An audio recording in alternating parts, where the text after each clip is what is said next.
అక్కడ లడ్డు విషయంలో మీరు డ్రామాలు ఆడతారు, భక్తులు చనిపోతే మాత్రం మౌనంగా ఉంటారు. ఉట్టే కన్నీటి బొట్టి, మొసలి కన్నీర్లు, డ్రామా కన్నీర్లు.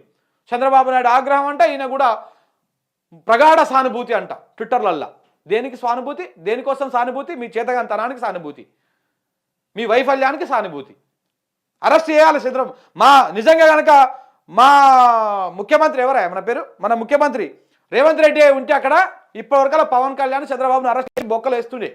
అంత దమ్ము లేదు మీకు. మా రేవంత్ రెడ్డి కనుక అక్కడ సీఎం ఉంటే ఎవరికలా మొత్తం ముగ్గురిని లోపలేస్తుండే.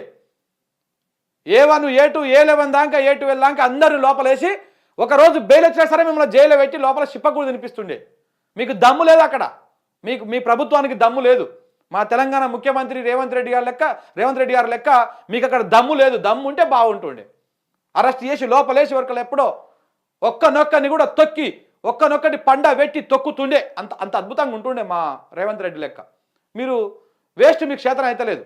అంత నిర్లక్ష్యం జరిగి 5గురు చనిపోతే ఇప్పటిదాకా అతి లేదు గతి లేదు. ఇంకా సంతాపాలు తెలుపుతారు. ఇంకొక ఆయన ఎవరు, బిఆర్ నాయుడు, మంచిగా నిండుగా శుభ్రంగా రెడీ అయ్యి కూర్చొని నేను ఏం జరిగిందో అర్థమైతే లేదు, మరి దేని గడివిక ఉన్నావు నువ్వు, ఏం జరిగిందో అర్థం కానప్పుడు ఎందుకున్నావు, దేనికోసం ఉన్నావు?